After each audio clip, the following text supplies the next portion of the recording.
Bene, Presidente, tanto grazie. Allora, cominciamo con qualche battuta su Camillo e Adriano Olivetti, insomma, figure imprenditoriali mitiche ma ancora attuali. Sì, questa storia è veramente meravigliosa. Io quando ancora un mese fa mi è stato proposta l'idea di iniziare in questo modo un po' diverso dal solito, avevo letto la pièce teatrale da cui è stata tratta questo brano di 15 minuti e ho trovato veramente dei paralleli con gli imprenditori da un lato e dei paralleli anche con il momento che stiamo vivendo oggi. Camillo, questo è Camillo, non è Adriano, questa è la storia di Camillo che ha fatto l'azienda, che è andato in America, che ha fatto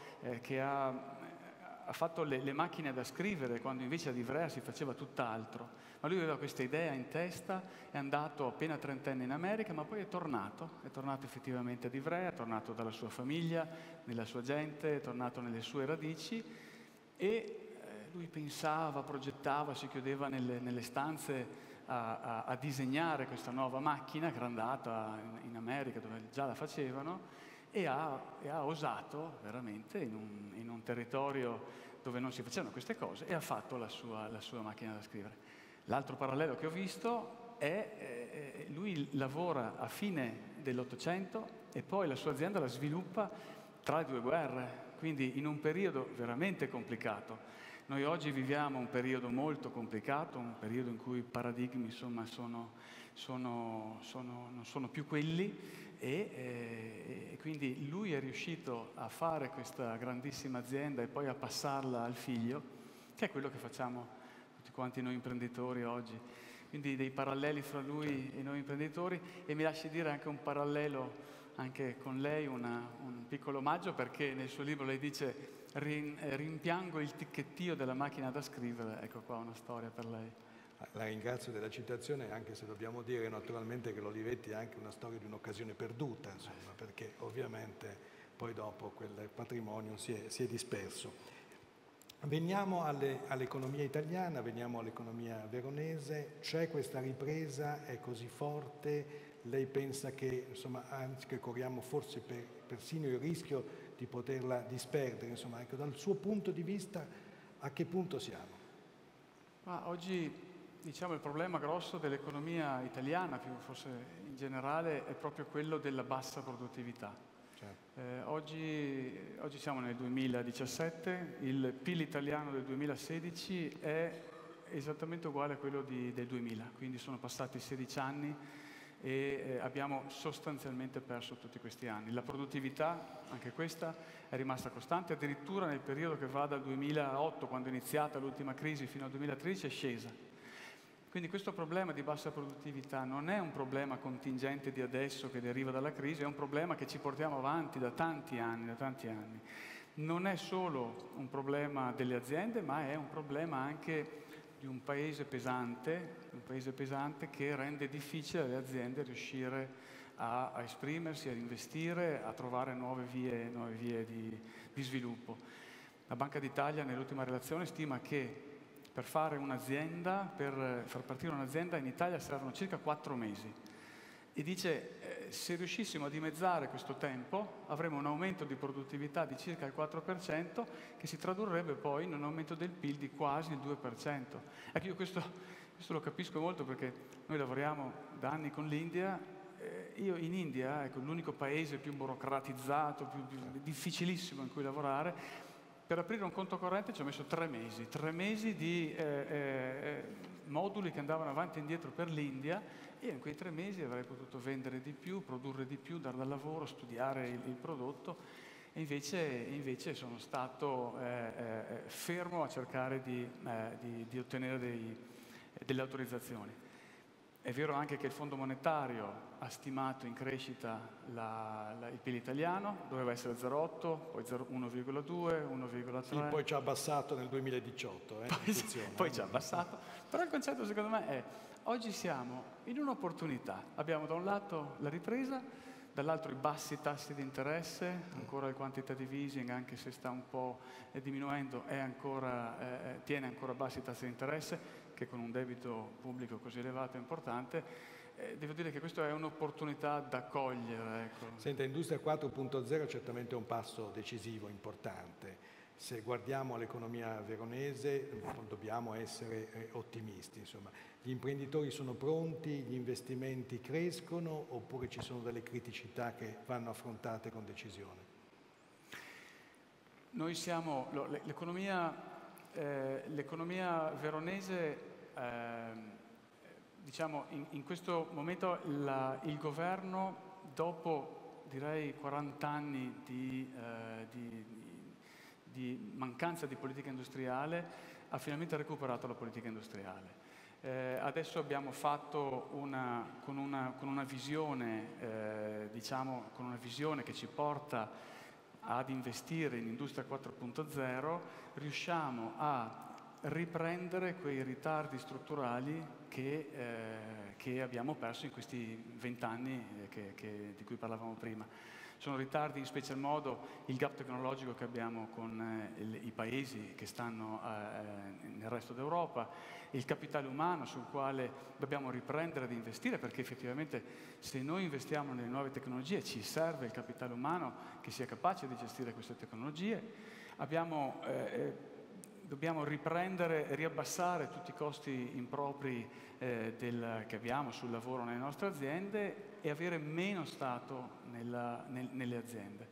Da questo punto di vista, corruzione, lotta alla corruzione, lotta all'illegalità è estremamente importante. Direi che quello di cui abbiamo bisogno adesso è veramente che lo Stato vada avanti con il piano delle riforme. Sono state fatte delle riforme negli ultimi 5 anni, penso alla riforma della pubblica amministrazione, alla riforma Madia, penso alla riforma del lavoro, il Jobs Act. Lei che giudizio dà del Jobs Act?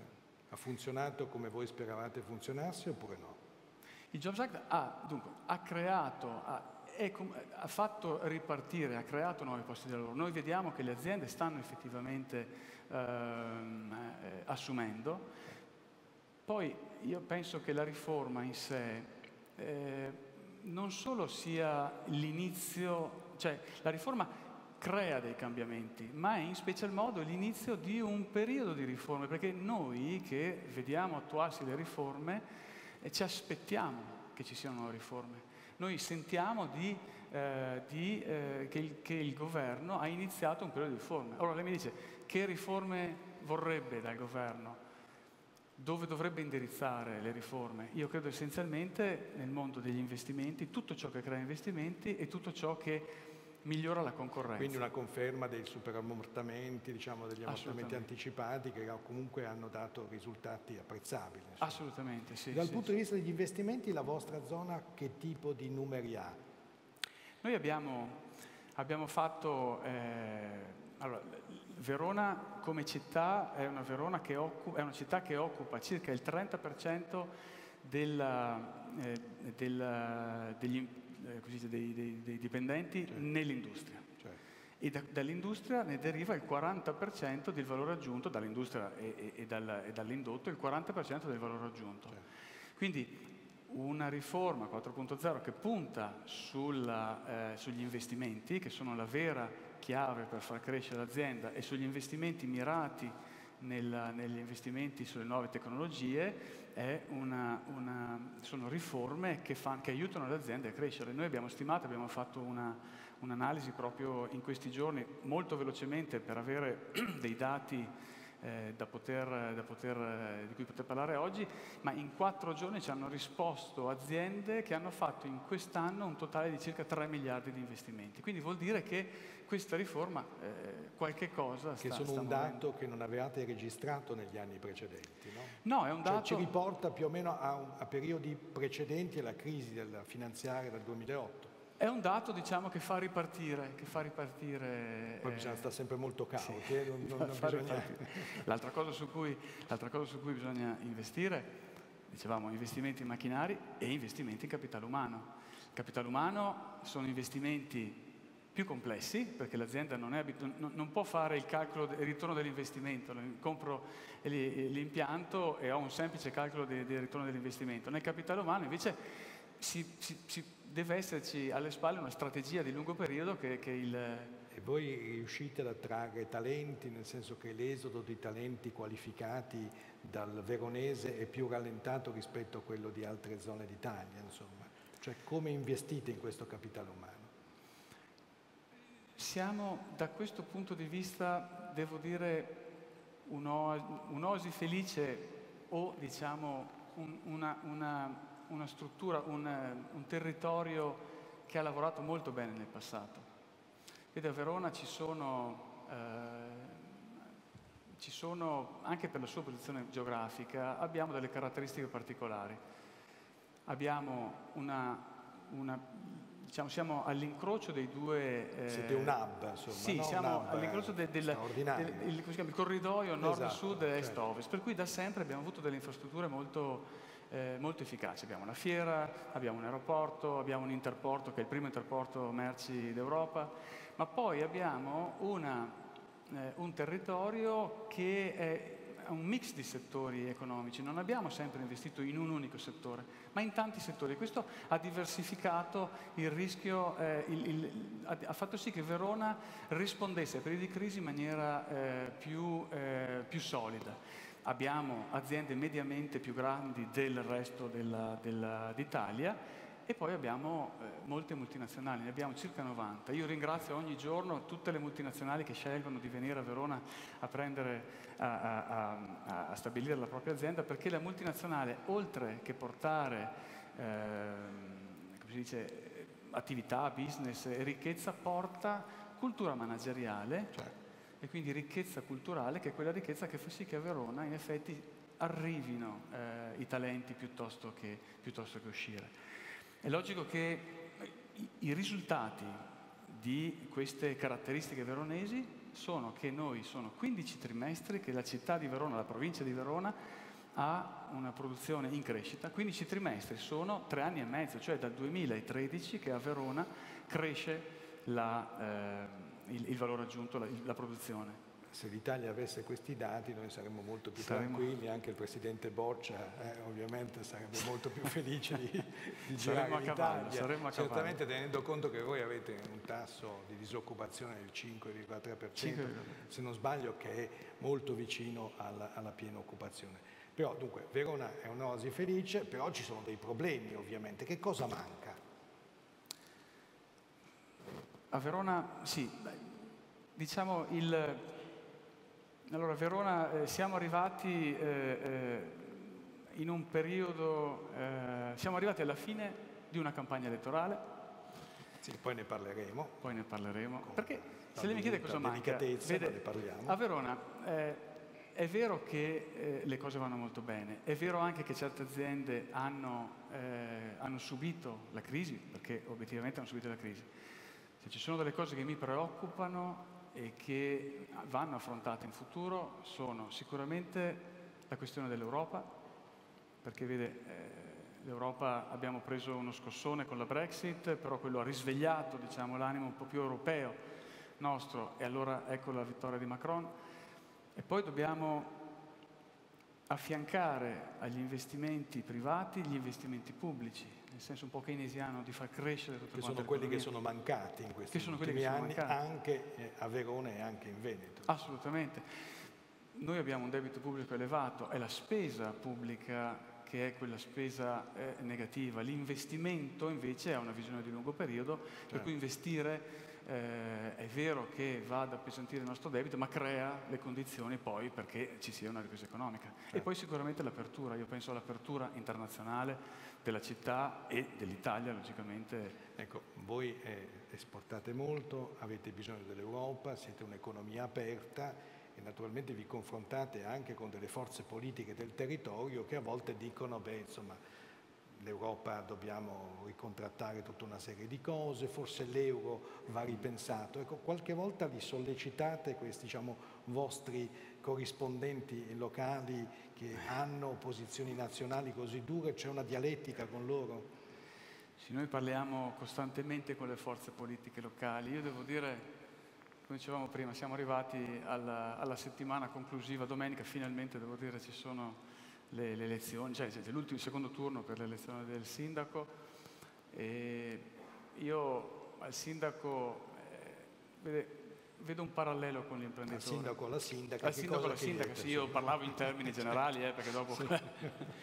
Altro per restare... No, io vedo un parallelo con l'imprenditore. Noi riceviamo un'azienda o facciamo un'azienda che è un patrimonio, che è un bene fatto di persone, fatto di cose, e cerchiamo di farla crescere con un'ottica di lungo periodo. Ecco, a me piacerebbe che chi diventerà sindaco o sindaca di Verona, siccome riceve da noi questa città, riceve il nostro bene più grande, che è una città splendida, una delle più belle città del mondo e una delle più forti città italiane.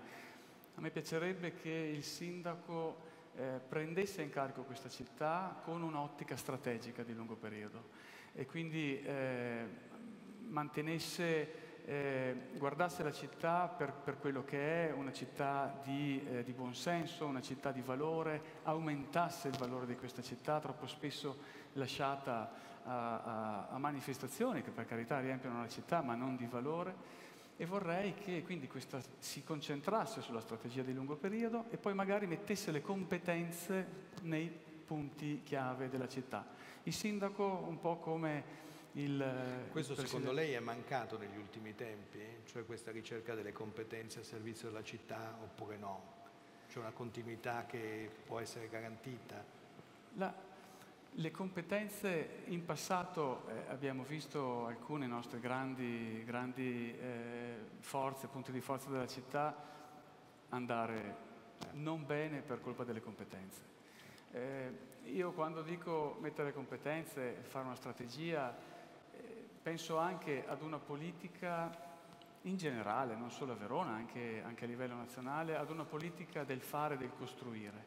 Cioè la politica, io soffro molto questa incapacità della politica di traghettarci verso il domani, di farci crescere, ma ogni volta bisogna distruggere ciò che è stato fatto in passato e poi ricominciare da capo, che non vuol dire, non è un endorsement alla continuità, ma è la voglia di responsabilità. Cioè mi piacerebbe che la politica poi diventasse istituzione, ossia il politico fa il suo mestiere, vince le elezioni, quando va a governare deve mettersi il cappello invece delle istituzioni e quindi ragionare sul far crescere il territorio che gli è stato affidato, far crescere la città che gli è stata affidata. Quindi pensare, diciamo, al bene comune. Però in questo forse è anche il caso di fare qualche piccola autocritica, perché anche gli imprenditori hanno i loro difetti. Insomma, se lei dovesse fare una sorta di autocritica al ruolo svolto dagli imprenditori in questa città, che cosa direbbe?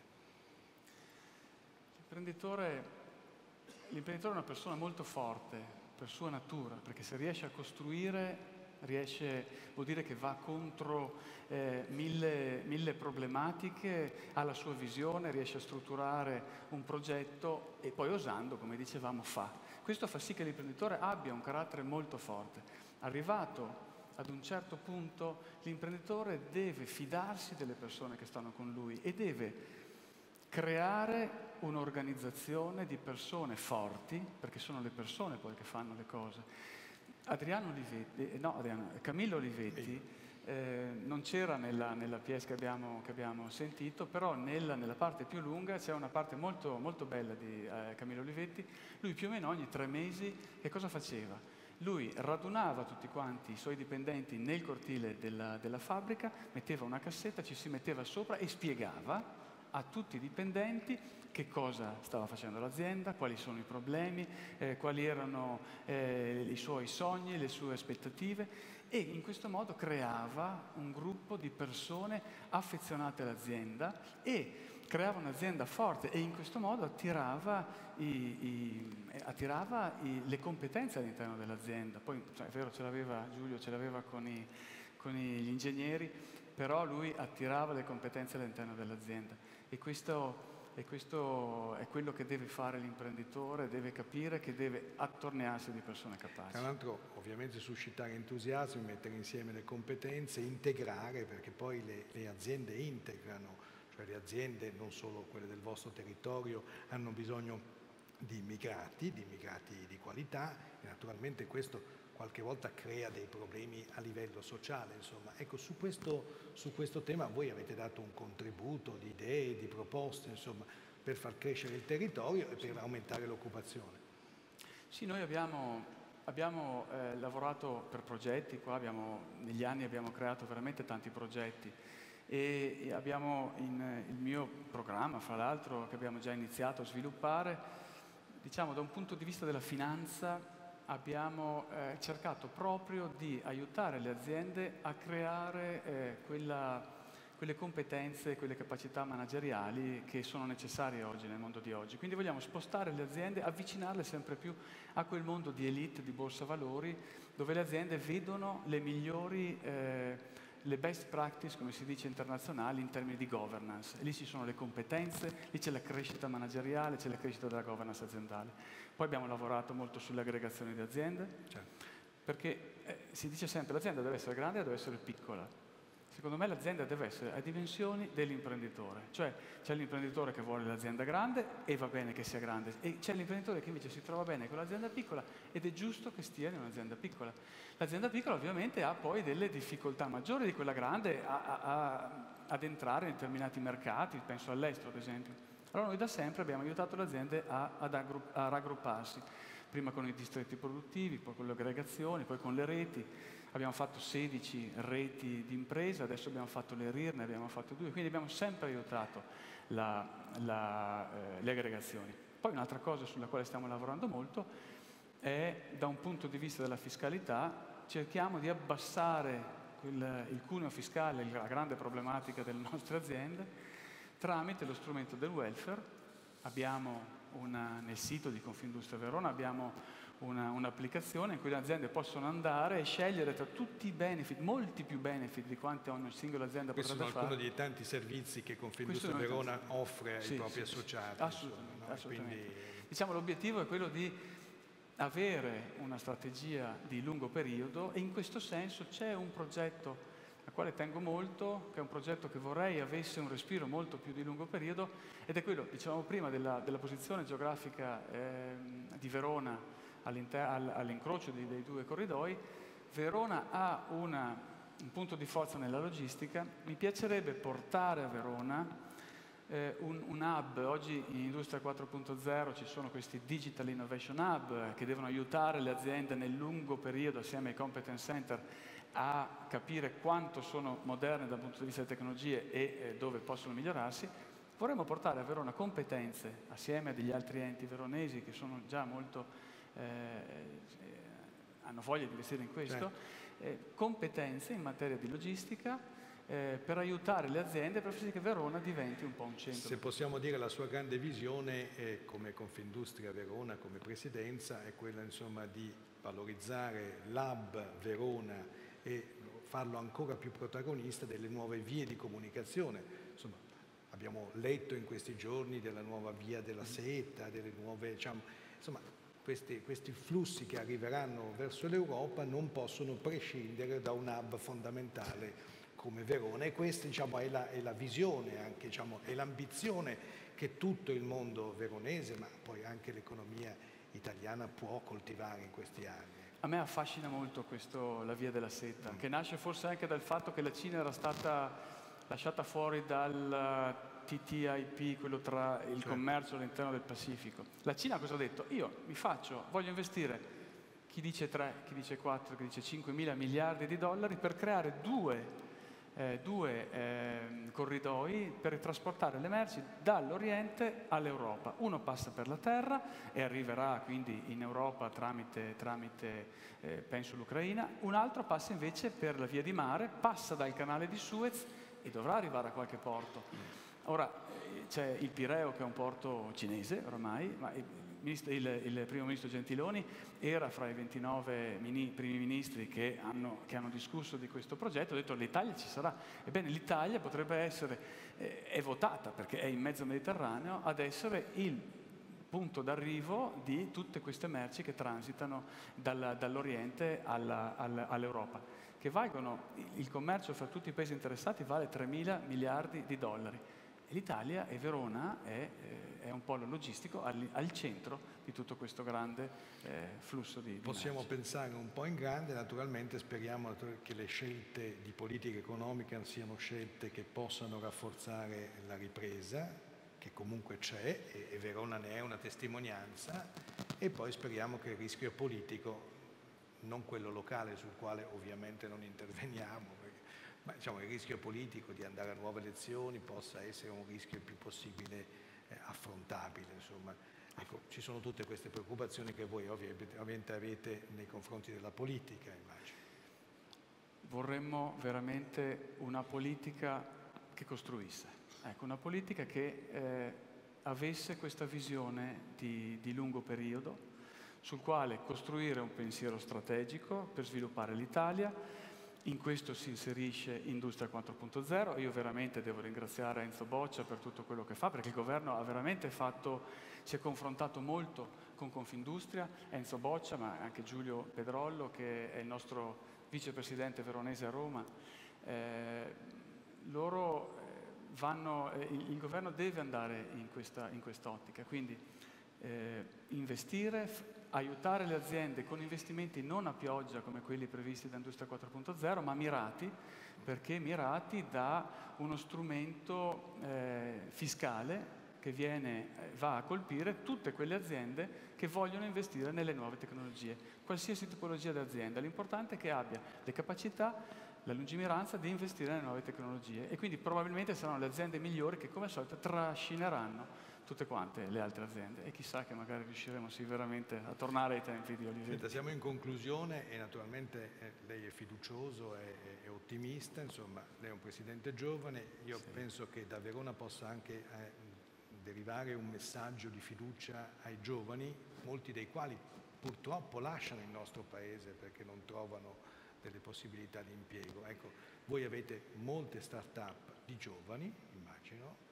e credo che forse possiamo concludere questa nostra conversazione con un messaggio di fiducia alle nuove generazioni che studino di più, che possano avere delle grandi opportunità a Verona e altrove, e che abbiano questo legame con il territorio, che è poi lo stesso legame che aveva lo stesso Camillo e lo stesso Adriano Olivetti nella pièce che abbiamo ascoltato all'inizio di questa assemblea. Assolutamente, io sono ottimista. Mi hanno sempre detto che il pessimista al limite fa la figura del menagramo, ma l'ottimista fa la figura dell'ingenuo, e io preferisco essere ottimista, però avere la voglia di fare le cose, assolutamente. E noi lo siamo. Grazie Presidente.